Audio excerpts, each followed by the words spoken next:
Hello student, welcome to my YouTube channel Jyoti Jaiswal. कैसे हैं आप सब? आशा करती हूँ आप लोग स्वस्थ होंगे और मस्त होंगे। तो आज की वीडियो आपके लिए लेकर के आए हैं क्लास 9th के लिए, जो अभी चैप्टर आपके कंटिन्यू हो रहा था। कुछ कारणों की वजह से आपका फेस टू वीडियो कॉल यानी कि जो वीडियो रिकॉर्डेड होती थी वो नहीं हो पा रही है, तो मैं स्क्रीन वीडियो आपके लिए लेकर के आई हूँ ताकि आपकी पढ़ाई जो है सफ़र ना करे। और आपका फर्स्ट चैप्टर चल रहा था the fundamental unit of life. कई ऑर्गेनेल्स इसमें से कंप्लीट हो चुके हैं, ठीक है।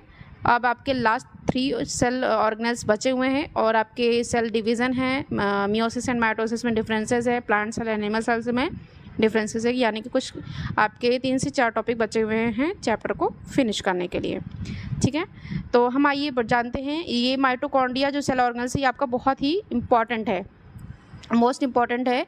ये अक्सर पूछा जाता है और इसके बारे में थोड़ी सी जानकारी आपको है भी कि ये power house of the cell कहा जाता है। कि सेल के अंदर जो माइटोकॉन्ड्रिया है क्यों कहा जाता है, क्योंकि जब हमारी बॉडी में ब्लड फ्लो होता है तो ब्लड क्यों कैसे फ्लो होता है, कहते हैं ना कि रेस्पायरेशन जो होता है सिर्फ लंग से नहीं ख़त्म हो जाता। हम जब रेस्पायरेटरी सिस्टम पढ़ते हैं तो ये ज़रूर बताते हैं कि जो हमारी ऑक्सीजन है वो लंग्स में ही आती है, वहीं से चली जाती है। लेकिन जो ब्लड फ्लो होता है, ब्लड में भी तो ऑक्सीजन जाती है ना, तो जब ब्लड में ऑक्सीजन जाती है तो ब्लड सेल्स कहाँ जाएगी? सेल के अंदर ही तो जाएगी। और सेल के अंदर कौन किसको कंज्यूम करता है, कौन एक साथ लेता है एनर्जी को एक साथ करता है? हमारी माइटोकॉन्ड्रिया, क्योंकि सेल में ही तो सेल ऑर्गेनेल्स प्रेजेंट हैं। और सेल में जो सेल ऑर्गेनेल्स हैं जो एनर्जी को एक साथ करते हैं, पावर को एक साथ रखते हैं, वो कौन सा सेल ऑर्गेनेल है? माइटोकॉन्ड्रिया। इसको लोग power house of the cell कहते हैं। तो इतनी नॉलेज आपको माइटोकॉन्ड्रिया की मिली। इसके आगे का जो है आपको स्ट्रक्चर हम पढ़ना है कि स्ट्रक्चर माइटोकॉन्ड्रिया का कैसा होता है। मोस्टली सबने देखा होगा कि आपका जो माइटोकॉन्ड्रिया का शेप होता है वो ओवल शेप का होता है, ठीक है। ये कुछ इस तरह से होता है, राइट। तो इसको आप कई नाम से भी बोल सकते हो, यानी कि कई चीज़ें होती हैं जो इस शेप में होती हैं, राइट। देखिए जैसे इसमें लिखा है sausage shaped but may be spherical, Oval and cylindrical. ये अगर हम सीधा इस तरह से बनाएं तो भी इनको कई शेप में बोल सकते हैं ना, कि स्फेरिकल भी है, ओवल भी है और सॉसेज भी है। सॉसेज शेप का इसका मतलब है, जो आपने यहाँ कॉर्नर पे देख रहे होंगे जिस चीज़ का डायग्राम दिख रहा है, ये एक नॉन वेजिटेरियन होता है, फूड होता है, वो इसी शेप का दिख रहा है ना, पिंक कलर का दिख रहा है, यानी पिंकिश ऑरेंज है उस तरीके का। तो वो शेप देखिए खाली, ठीक है, उसका कलर और फूड मत देखिए। चलिए आगे बढ़ते हैं। शेप का हमें पता चला। अब इसके अंदर क्या है? माइटोकॉन्ड्रिया आपकी 2 लेयर से बनी होती है। ये भी एक बाउंड ऑर्गेनेल से, बाउंड ऑर्गेनेल्स मतलब जब हम इसको देखते हैं तो इसका शेप्ड क्या होता है? डेफिनेट होता है, चेंजेस नहीं होते हैं। अब each mitochondria is bounded by a double membrane envelope. आपको जब न्यूक्लियस पढ़ाया था, न्यूक्लियस में आपने पढ़ा था कि ये भी क्या होती है? डबल मेम्ब्रेन बाउंड ऑर्गेनेल्स होता है। आउटर मेम्ब्रेन होती है और इनर मेम्ब्रेन होती है। और आउटर इनर मेम्ब्रेन के बीच में एक सैप होता है जिसे हम क्या बोलते हैं? न्यूक्लियर सैप बोलते हैं। और उन दोनों मेम्ब्रेन्स को मिला करके क्या बोलते थे? Nuclear envelope, right. अब यहाँ पे आपका है, इसको माइटोकॉन्ड्रियल इन्वेलप हम बोल सकते हैं, क्योंकि माइटोकॉन्ड्रिया का है, माइटोकॉन्ड्रिया को कवर किया है, तो हम माइटोकॉन्ड्रिया इन्वेलप बोल सकते हैं, ठीक है। तो ये डबल मेम्ब्रेन है। अब हम इसकी आउटर मेम्ब्रेन को पढ़ते हैं। देखिए, the outer membrane is smooth, the outer membrane is smooth and freely permeable to small molecule and medium sized molecules and ions। इसमें बताया गया कि जो इसकी आउटर मेम्ब्रेन है, किसकी? माइटोकॉन्ड्रिया की जो आउटर मेम्ब्रेन है, बाहरी लेयर है आपकी, ये क्या है? एकदम स्मूथ है, चिकनी है एंड फ्रीली परमेबल है। इस वर्ड से आप काफ़ी परिचित हो। परमेबल, परमेबल का मतलब अलाउ करती है, तो सेलेक्टिव परमेबल है ना, ये वर्ड सुना होगा आपने। यहाँ पे लिखा है फ्रीली, यानी कि किसी भी आयंस के लिए या मॉलिक्यूल्स के लिए ये क्या है? फ्रीली परमेबल है, कि आउटर मेम्ब्रेन से वो कुछ भी अंदर आ सकता है, वो कोई भी साइज़ का हो, ये इसका मतलब है। inner membrane is selectively permeable and thrown into numerous folds to increase its area several times. अब इसमें क्यों बोला गया, क्योंकि जो हमारी माइटोकॉन्ड्रिया का स्ट्रक्चर होता है कुछ आपने देखा होगा कुछ इस तरह से होता है। जो ये देख रहे हैं, ये इस तरह से कई फोल्ड्स होते हैं ना, ये जो आपको फोल्ड दिख रहे हैं ये इनर मेम्ब्रेन ही है। ये तो आउटर मेम्ब्रेन हो गई और ये क्या होगी, इनर मेम्ब्रेन। इनर मेम्ब्रेन ही क्या हो गई है, फोल्ड हो गई है। न्यूमरस फोल्ड यानी कि कई नंबर्स में फोल्ड हो गई हैं। इनका कोई नंबर्स मतलब कह सकते हैं काउंटिंग नहीं है इसकी, ठीक है। ये न्यूमरस में फोल्ड क्योंकि इनका जो एरिया होता है, जो इनका साइज होता है, अगर इसको ओपन करेंगे हम तो ये काफ़ी बड़ा होगा एज़ कंपेयर आउटर मेम्ब्रेन। इसलिए ये अपना एरिया क्या कर सकते हैं, इसमें फोल्ड करके अंदर इसको रखते हैं, ठीक है।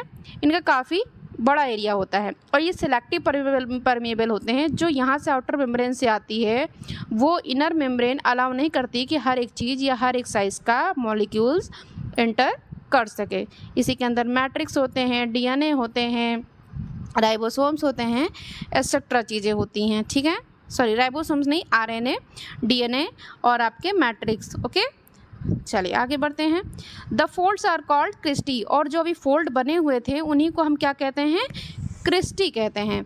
एक आपने सिस्टर्नी पढ़ा होगा, ठीक है। हमने गोल्जी बॉडी में क्या पढ़ा था, सिस्टर्न्स और सिस्टर्नी पढ़ा था, जो ओवरलैप थे, कुछ इस तरह से थे ना, जो चपटे थे एकदम flat.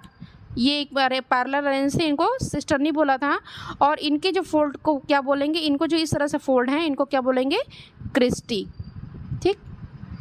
Okay, the cristae are arranged in a characteristics pattern in different cells. इसमें बोला गया कि डिफरेंट सेल्स में जो क्रिस्टी है वो डिफरेंट मैनर में अरेंज्ड होंगी, ठीक है।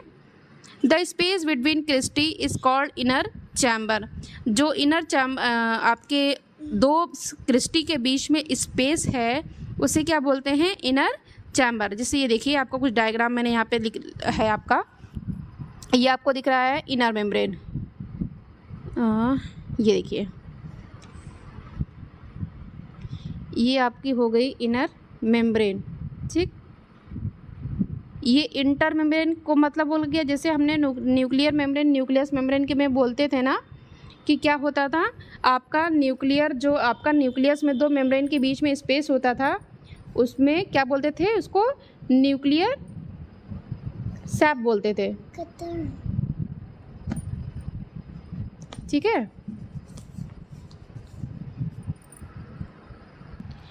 तो इन दोनों के बीच में जो स्पेस है, यानी कि इनर मेम्ब्रेन और आउटर मेम्ब्रेन के बीच में जो स्पेस है, इसको क्या बोलते हैं, इंटर मेम्ब्रेन स्पेस। अभी मैंने बोला कि इसको आप माइटोकॉन्ड्रियल स्पेस भी बोल सकते हो, ठीक है।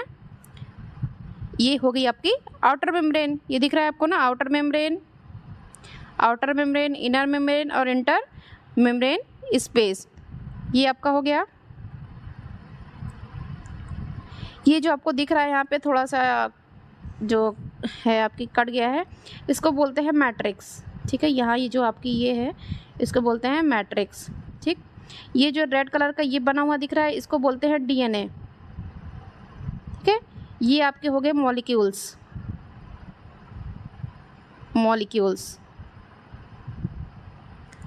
इधर आपके क्या हो गई, ये आपकी क्रिस्टी, इसको क्या बोलते हैं, क्रिस्टी। ये पूरी लेबलिंग आपकी कंप्लीट हो गई, ठीक है।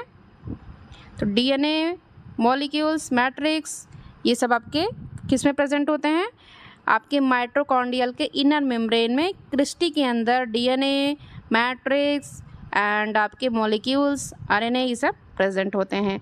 एक आपका जो माइटोकॉन्ड्रिया सेल ऑर्गेनेल्स है, इसके पास ही केवल अपना डीएनए प्रेजेंट है और अदर सेल ऑर्गेनेल्स के पास अपना डीएनए प्रेजेंट नहीं है, या फिर आपका प्लास्टिड में हो सकता है, प्लास्टिड में होता है, और या तो फिर माइटोकॉन्ड्रिया, लेकिन माइटोकॉन्ड्रिया में सबसे पहले हो, सबसे ज़्यादा होता है, ठीक है। It is filled with a dense fluid called mitochondrial matrix. ये देखिए, अभी इसमें माइटोकॉन्ड्रियल स्पेस की बात कर रहे थे और यहाँ पे माइटोकॉन्ड्रियल मैट्रिक्स। अभी मैट्रिक्स को जो बताया है कि फ्लूइड लाइक स्ट्रक्चर होता है, इसमें आपके इनर मेम्ब्रेन के अंदर भरा होता है जो कि क्रिस्टी के अंदर, उसे क्या बोलते हैं, mitochondrial matrix. The matrix contains, देखो मैट्रिक्स के अंदर क्या क्या होता है, उसमें तो कुछ ही जो नेम है वो लेबलिंग हुए हैं। रेस्पिरेटरी एंजाइम्स होते हैं मैट्रिक्स के अंदर, लिपिड्स, सम राइबोसोम्स, ठीक है। अभी राइबोसोम्स बता रही थी ना, RNA, and circular DNA and certain ions, ये सब प्रेजेंट होते हैं। फंक्शंस क्या है माइटोकॉन्ड्रिया का? Mitochondria are the main seat of cell respiration. ये सेल रेस्पायरेशन को क्यों बोला है? क्योंकि जो हमारे सेल्स होते हैं ऑक्सीजन को कैरी किए होते हैं वो किसके अंदर आते हैं? ब्लड सेल्स जो होते हैं वो सेल के ही अंदर आते हैं ना, और सेल के अंदर कौन प्रेजेंट होता है? अभी बताया, माइटोकॉन्ड्रिया। तो कह सकते हैं कि एक इनका सरफेस है जो ये माइटोकॉन्ड्रिया ही रेस्पायरेशन के लिए क्या होते हैं? रिस्पॉन्सिबल होते हैं। Mitochondria are often described as the powerhouse of storage batteries of the cell, and ATP is known as energy currency of the cell. Mitochondria को as you know कि पावर हाउस बोलते हैं इसको, एंड स्टोरेज बैटरी बोलते हैं। क्यों? क्योंकि इसमें आपका एनर्जी क्या होती है? स्टोरेज बैटरी किसकी है?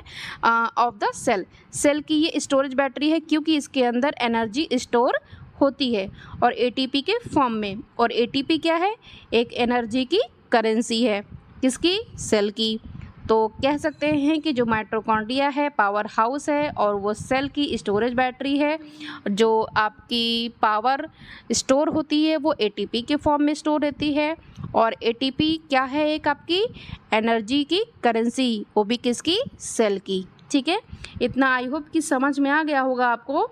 माइटोकॉन्ड्रिया है बहुत इंपॉर्टेंट, अगर पूछा जाता है तो इन्हीं के बारे में पूछा जाता है। आपका ये पूरा इतना फंक्शंस आपका कंप्लीट हुआ। आगे बढ़ते हैं कि आपका ये जो हमारा नेक्स्ट सेल ऑर्गेनेल्स होगा, और डायग्राम जिनको नहीं बनाना आता है इसमें से बनाइएगा। बहुत ही देखिए बहुत इजी फॉर्म में बना है, कुछ भी इसमें ऐसा नहीं दिख रहा है कि आपको टफ लगे, है ना। बहुत इजी फॉर्म में बना है। अगर नहीं बनाना आता है आपको तो देखिए इधर ऐसे आप करेंगे, ये जो लिया है इसी सिर्फ ऐसे करते जाइए और इसके एकदम सामने मत बनाइएगा, ठीक है। इस तरह से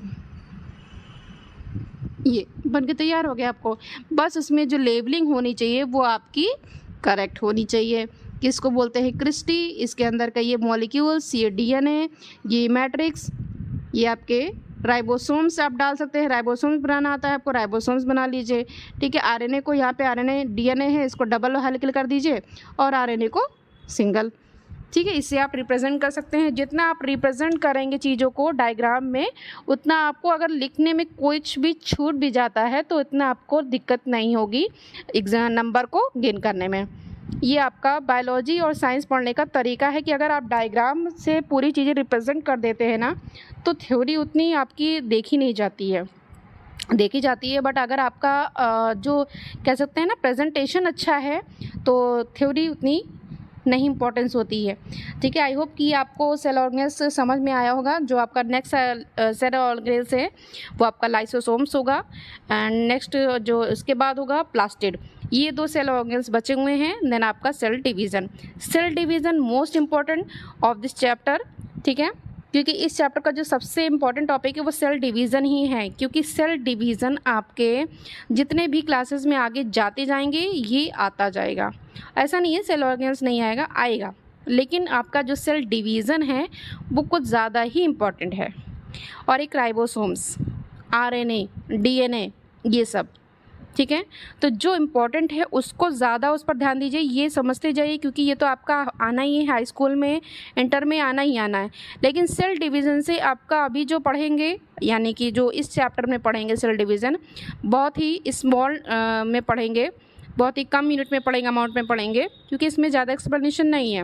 लेकिन जैसे आप इंटर में जाएंगे आपका इसमें ज़्यादा ही इसका हो जाता है, ठीक है, एक्सप्लेनेशन ज़्यादा हो जाता है। जैसे आज यूजुअल बताया था कि हाँ जो भी टॉपिक होते हैं वो आपके बढ़ जाते हैं, एक्सप्लोर हो जाते हैं, ठीक है। तो घबराने की कोई बात नहीं है, बहुत ईजी फॉर्म में सब पढ़ाऊँगी, और बस स्टे ट्यून्ड रहिए और आपको हर एक टॉपिक को क्लियर करते जाएंगे। Thank you for watching this video, और शेयर करते रहिए अगर आपको समझ में आता रहे, और दूसरों को भी समझाते रहिए, ताकि कहते हैं ना खुशियाँ बांटने से और बढ़ती हैं। तो ज्ञान बांटने से भी क्या होता है? और बढ़ता है। जैसे आप अपने ज्ञान को बढ़ाएंगे वैसे आपका भी ज्ञान क्या हो जाएगा? नॉलेज क्या हो जाएगी? बढ़ती जाएगी। और आप सोचेंगे कि हम पढ़ते रह जाएं, किसी को बताएं नहीं, तो हो सकता है कि आपको भूलने की कगार पे ले आ सकता है। तो अगर हमेशा के लिए मेमोरी में आपको फिट रहना है, फिक्स करना है, तो दूसरों को भी शेयर करते जाइए। Thank you.